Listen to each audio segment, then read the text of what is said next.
Next topic है inertial and non inertial frame of reference. अब देखिए इनर्शियल फ्रेम ऑफ रेफरेंस का मतलब आपको पता है, ये ऑलरेडी मैंने मोशन इन ए लाइन वाले चैप्टर में अच्छे से आपको बताया था। Frame of reference in which Newton's law of motion are applicable and if they move with uniform velocity relative to each other. तो मतलब Newton's law of motion frame of reference basically क्या होता है, Newton's law are applicable, frame of reference Newton's law applicable है और they move with uniform velocity. Example से आपको और क्लियर हो जाएगा, जैसे normal force, tension, weight, spring force, muscular force, ये सब क्या आपका इनर्शियल फ्रेम ऑफ रेफरेंस में होता है। नॉर्मल फोर्स जो बेसिकली नॉर्मल रखता है, टेंशन जो अभी मैंने बताया था, किसी को अगर अपन किसी थ्रेड वगैरह या टेंशन खींचते हैं तो दैट इज टेंशन। वेट भी मालूम है, downward spring force in case of spring. Muscular forces मतलब जो अपने बॉडी में जो फोर्सेस के द्वारा अपने बॉडी के द्वारा जो फोर्स लगाते हैं, ये सब किस में आ गया आपका इनर्शियल फ्रेम ऑफ रेफरेंस में। मतलब इनर्शियल का मतलब ये होता है inertia, that means motion. Basic law of physics are identical in all inertial frame of reference. मतलब जितने भी इनर्शियल फ्रेम ऑफ रेफरेंस है सबके लिए बेसिक लॉ फिजिक्स का आइडेंटिकल ही होता है। जैसे आपने फिजिक्स का लॉ नॉर्मल फोर्स पे लगा रहे हो या टेंशन पे लगा रहे हो या वेट पे लगा रहे हो या स्प्रिंग पे लगा रहे हो या मस्कुलर फोर्स पे लगा रहे हो, सब पे जो फिजिक्स का लॉ जो होगा ना सब पर सेम ही लगेगा, माने सेम कंसेप्ट लगेगा, ऐसा नहीं कि सबके अलग अलग लगेगा। And inertial frame of reference are called Newtonian और गैलीलियन फ्रेम ऑफ रेफरेंस। एक नया नाम आया, इनर्शियल फ्रेम ऑफ रेफरेंस को न्यूटोनियन या गैलीलियन फ्रेम ऑफ रेफरेंस भी कहते हैं।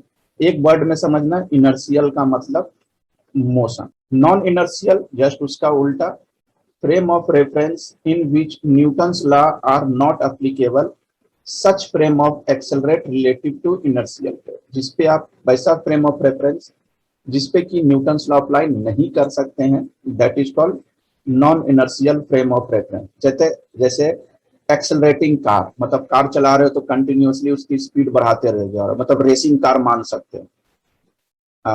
This is non inertial frame. Car going round a curve, अब किसी पहाड़ी एरिया पर अपने को जाना है तो हमेशा कार क्या हो रहा है, कर्व में मूव कर रहा है, हमेशा उसकी मोशन चेंज हो रही है, कभी कम कभी ज्यादा, कभी कम कभी ज्यादा। This is also called non inertial frame of reference. मेरी गो राउंड है ना, राउंड आप लगा रहे हो, that is called inertial non inertial पे। आर्टिफिशियल सैटेलाइट्स जो ह्यूमन बींग्स के द्वारा जो बना हुआ सैटेलाइट होता है, that is called artificial satellites. This is the non inertial frame of reference. तो शायद मेरे अंदाज से एग्जाम्पल से आपको बहुत अच्छे से समझ में आ गया होगा कि आप इनर्शियल और non inertial frame of reference को कैसे डिफ्रेंशिएट कर सकते हैं। सिर्फ माइंड में अगर एग्जाम्पल भी आपको याद रहे ना, तो किसी को भी आप इनर्शियल और non inertial frame of reference easily समझा सकते हो। Accelerating elevator accelerating, this is also examples of non inertial frame of reference. बहुत है 5 examples. All rotating frame of reference are non inertial, the earth is an non inertial. जितने भी rotating frame of reference होता है सभी non inertial frame of reference होता है। However in many application the earth can be approximated as an inertial frame because acceleration of the earth due to its rotation and revolution is negligible। ठीक है, सभी rotating चीज को frame of reference को non inertial मानते हैं और अर्थ को भी अपन नॉन इनर्शियल मानते हैं। बट इन मेनी एप्लीकेशंस, बहुत सारे एप्लीकेशंस अपन अर्थ के केस में अगर लगाएंगे तो अर्थ को इनर्शियल मान के चलते हैं। क्यों मान के चलते हैं? ऐसा इसलिए कि अपन अर्थ के रोटेशन और रिवोल्यूशन को अपन नेग्लिजिबल मान के सकते हैं, एज्यूम करते हैं कि अर्थ रोटेशन इज नेग्लिजिबल, क्योंकि आप अर्थ पे हो, यहाँ कुछ भी काम कर रहे हो तो आपका क्या अर्थ मूव होते हुए दिख रहा है क्या? अगर अर्थ मूव होते हुए दिखता तो आप कुर्सी पर एक जगह बैठे नहीं रहते, आप भी घूमते रहते हैं। तो क्या मान के चल रहे हैं अपन? नेग्लिजिबल मान के चल रहे हैं रिवोल्यूशन एंड रोटेशन को। Then we apply the some forces and some laws सब अप्लाई करते हैं अपन अर्थ पे जो भी कैलकुलेशंस वगैरह करते हैं। क्लियर हुआ? अब कुछ क्वेश्चन देख लेते हैं, बताओ क्या होगा ये।